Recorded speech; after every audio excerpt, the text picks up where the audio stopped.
Welcome back in, everybody, to another episode of the Coach Steve Show. Welcome back. If you're watching the video, we're making small upgrades, slowly but surely upgrading the podcast. We got some different equipment going on, so if it sounds different or if it's not going right, that is why we're messing around here. Today we're going to continue to talk about Illinois Fighting Illini basketball. Terrence Shannon Jr. has declared for the NBA draft, adding on to different positions that Coach Underwood has to address and fix or replace, I should say, in the transfer portal or recruiting trail. He declared for the NBA draft on social media account. He did it this past Wednesday. He's a Chicago native. He transferred to Illinois from Texas Tech. He was named first team All Big Ten. He averaged a team high 17.2 points with 4.6 rebounds. It was second on the team in minutes per game. He played average of 32 minutes per game for the Illinois. When he transferred to Illinois, that's when he got his career high in points, steals, blocks, rebounds, field goal attempts, field goals made, and three-point field goals attempted and three-point field goals made. He shot 32.1% on three-pointers and 44.2% from the field. In ESPN's latest mock draft, he is projected to go in the second round at number 40 overall. He made a big, long statement. But I wanted to read this part right here. Coach Underwood demanded and challenged me every day. It prepared me to be a leader on and off the court. That's my guy. So I wanted to say that part of it because everybody keeps talking about how players don't like Brett Underwood or certain guards. He is a guard, but he was a older, experienced guard, which I've said where guards that seem to be younger as freshmen they're the ones that are leaving, but we'll discuss, we discussed some of that where is this just the new world where they're transferring, this is just the world we live in. But Terrence Shannon Jr. is declared for the NBA draft. So this is just another guard that Coach Underwood has to address, and it leaves a hole in the roster because you were hoping that Coleman Hawkins would stay. You were hoping that Terrence Shannon Jr. would stay, and then start to piece in some different pieces from the transfer portal or in the recruiting trail. But, we kind of knew Coleman Hawkins was going to go and declare for the draft, but they both have left it open to come back. They go by agents, they go by different draft boards to see, and they have to compare money. They have to compare name, image, and likeness deals, what the school they're at, and the stuff that's getting thrown around them, or it has to be, for example, you look at a Kofi Coburn. Kofi wanted to go to the draft. His stock started to drop a little bit. We really don't know how much money some of these guys make. In the name, image, and likeness, it's just not something that's always put out there. There's some out there, but they kind of keep that to themselves. They really keep that close to the pin. This isn't. I don't think they necessarily have to disclose it. Like in the NBA and NFL, their contracts. When they get a sponsor, that stuff can become public. So far in college, unless you really are deep diving into it, that some of it doesn't come out, or you don't even know if it's factual because there's been reports of people making $2 million or so, if not more, and you go, well, and then it comes out saying, well, that's not even true, and so you have to be careful of what is said. But he didn't go to the NBA draft. He ended up coming back. There was a report that he was making money, just as much, if not more. Now he's playing overseas and, all that stuff. So it comes down to money. And so if there's reports that they can go to a certain spot in the draft, they're going to go try to take it because you might as well, if you're going to make the same money, if not similar money, you might as well just go because then you're going to be in the NBA. You don't have to worry about going to class anymore. You don't have to worry about doing any of that. You can live your life and then choose to go back to school or anything if you want.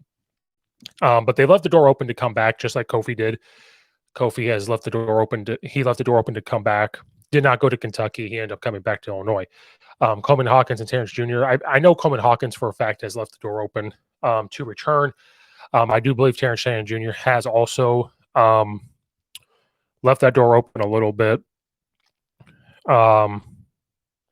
to come back. The NCAA deadline for players to withdraw from the draft and preserve college eligibility is May 31st. So he has the opportunity to come back. The NBA draft combine is held in Chicago May 14th through the 21st. Then the deadline is May 31st to decide if they want to come back. Quote here from Brad Underwood: "These decisions are not mine to make. I have very little say. They know that we love them and we want them here. Yet you want what's best for their future, not just next year, but the next 5, 10 years. We've tried to provide as much information as we can for those guys. That comes sometimes one day to another or a week after. You don't know. Patience is something I've learned and have learned to grow with.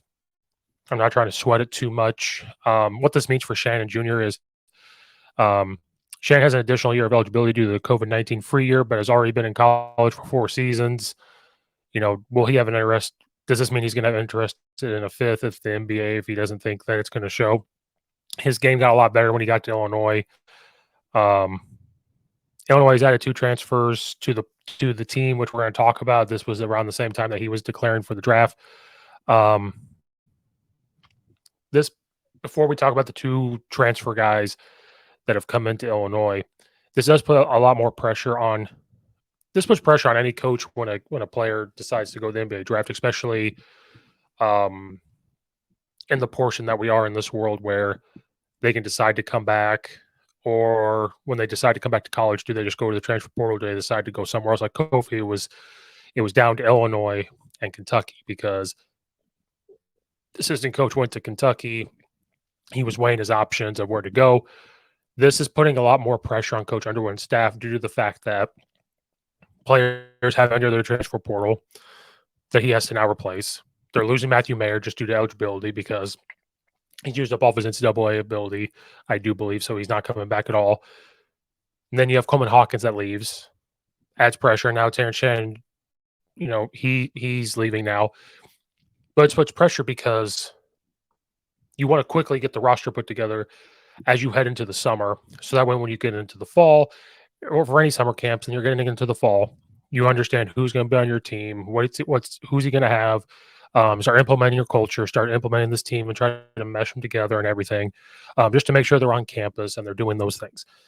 This puts a lot of pressure on Coach Underwood because now do you fill up all these spots and then you have to play the waiting, and then you might lose the opportunity to have, Shannon come back?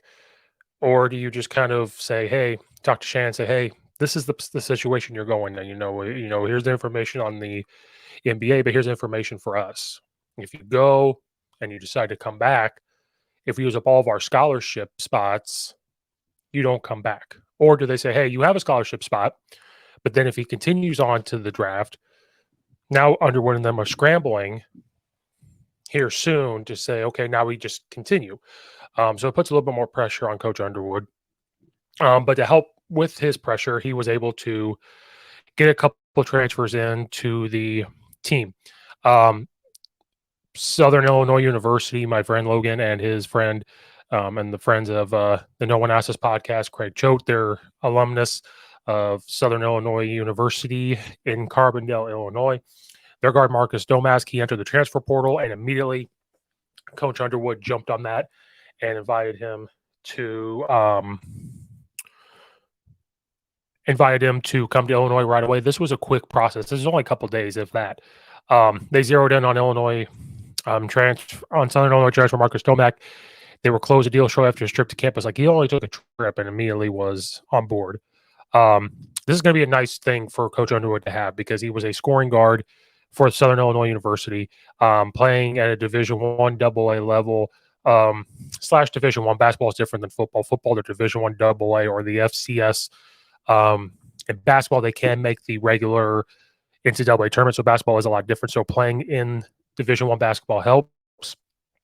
The Athletic currently has Domask ranked one of the top 15 guys to get in the portal when he entered.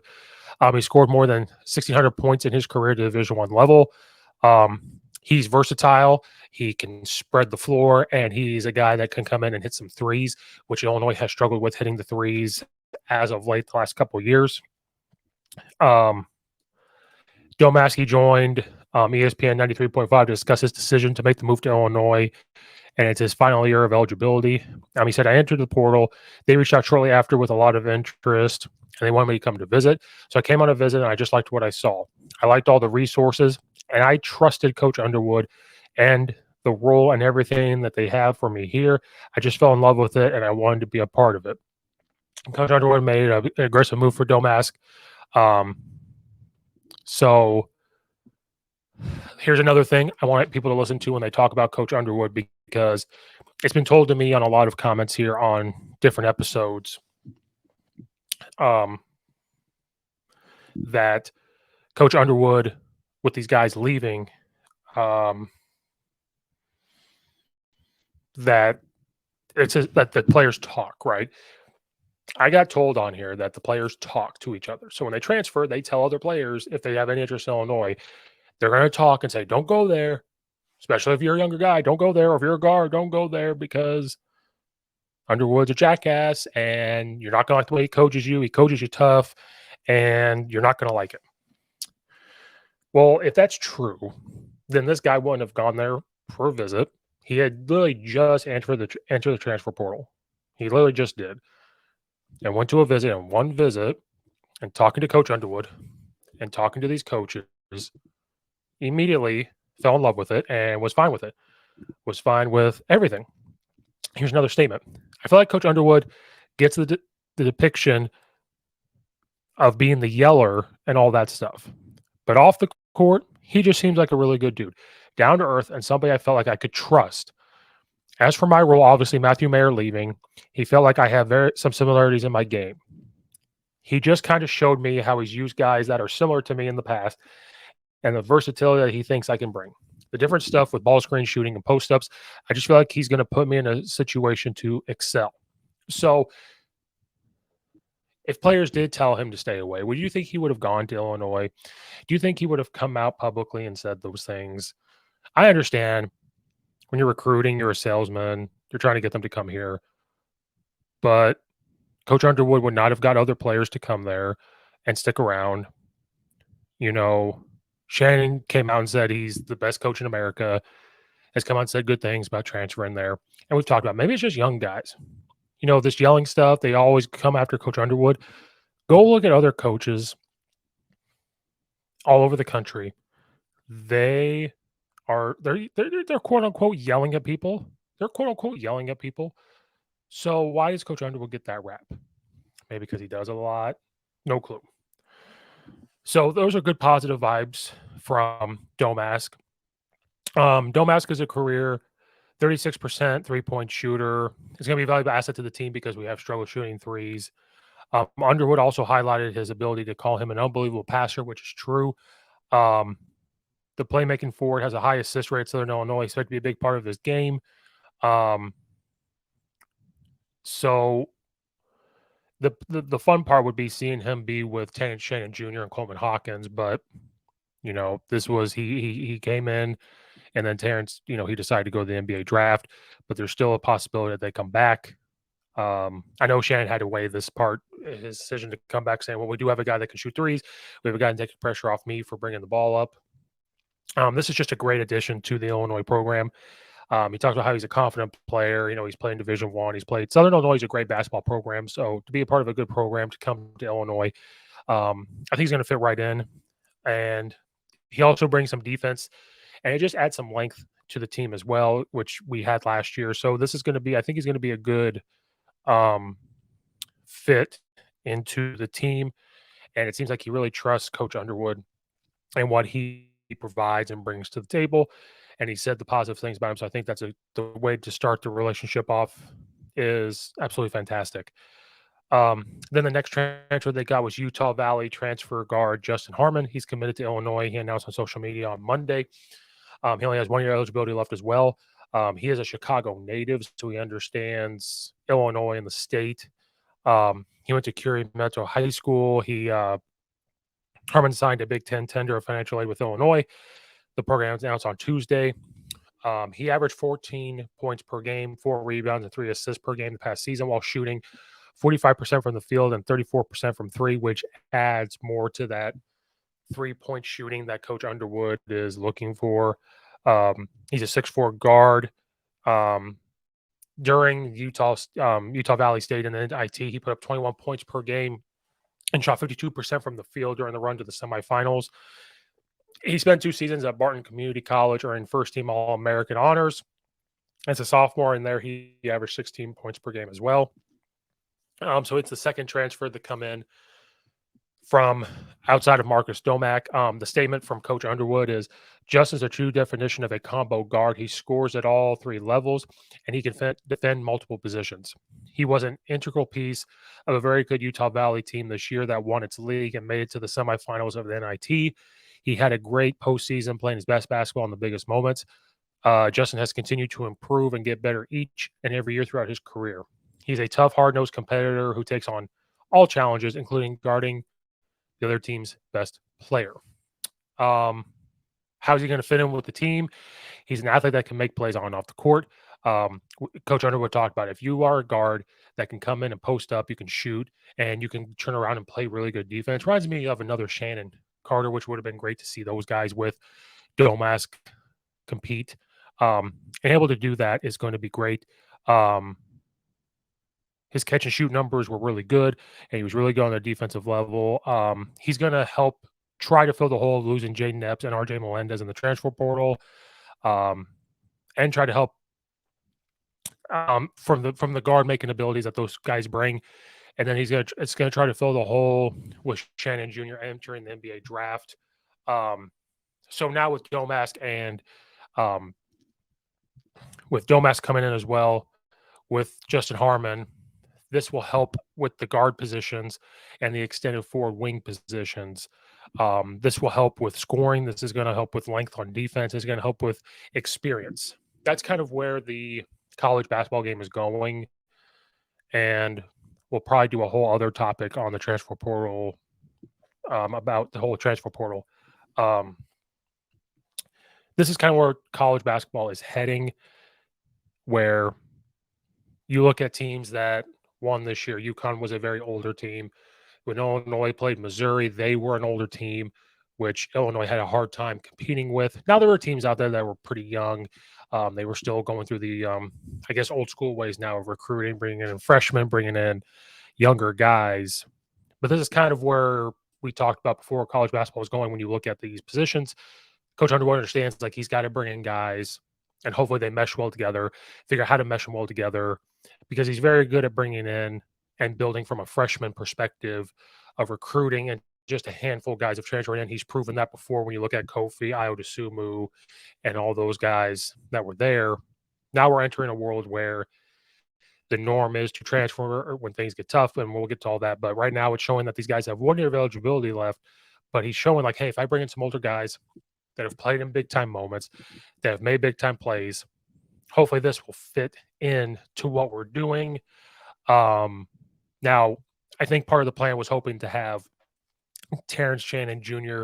still with the team, because I think you build with that type of guy that is playing big-time moments at Texas Tech and then played in big-time moments for Illinois.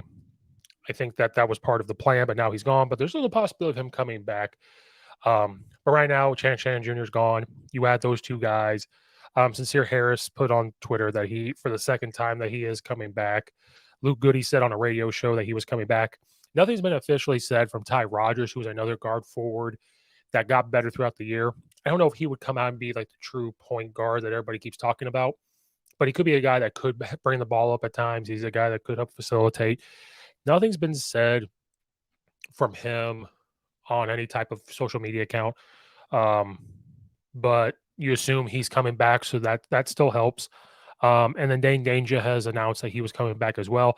The roster is still thin. You know, you're wondering if Coleman Hawkins comes back or Terrance Shannon Jr., if the NBA thing, the draft doesn't work out. If they come back, you still have a decent roster here, and there's still guys that they're targeting in the transfer portal, and you still got guys that he has recruited to come in. And so this roster is slowly building, trying to get his way back. But I think you're going to continue to see Coach Underwood going after guys with 1 to 2 years of eligibility left. Because I think that's a new norm. I think, you know, he learned a lot from from last year and seeing how this transfer portal is working and trying to see um all the like the new norm. I think he's slowly seeing that, and I think that he'll slowly start to build teams like this while still, looking at recruiting freshmen. I think he's slowly started to realize that. I also think that he was listening to a lot of the people and what they're saying about him because after he got these transfer guys in, this would be the last thing. He tweeted this right here, and I thought it was hilarious. Great day to be a Illini. What do you say we keep these good vibes going? And put up, he did this of himself, this little gif of him pointing and smiling. And, so I think he put that up there because he probably is hearing some things. Because I said, Illinois fans, we got to be careful. You're talking about firing and we're talking about this, talking about this. You got to be careful. I think he probably heard some of it and put that up, and I thought it was hilarious. But we wish the best of luck to Terrence Shannon Jr. Hopefully he does come back to Illinois, but if it goes to the NBA, hopefully it works out well for him. And then Illinois has added a couple pieces, which is fantastic. It's going to help the guards, going to help the forwards, going to help some scoring and 3-point shooting that we desperately need, and help just regular shooting. These guys have proven it. They can come in and prove that as well. And they've said good things about Coach Underwood in just one visit, talking to him, coming in and said good things. So, the haters out there, I thought you said that these guys talk to these players that leave, talk to these guys and tell them not to go there. Looks like you were wrong. But that will wrap up this episode of this podcast. Thank you guys for watching or listening. Like and subscribe. Leave a 5-star review on Apple and leave a review on Apple as well. Check out all the affiliate description below. Leave a comment in the comment section down below as well. Thank you guys again, and we will see you guys next time.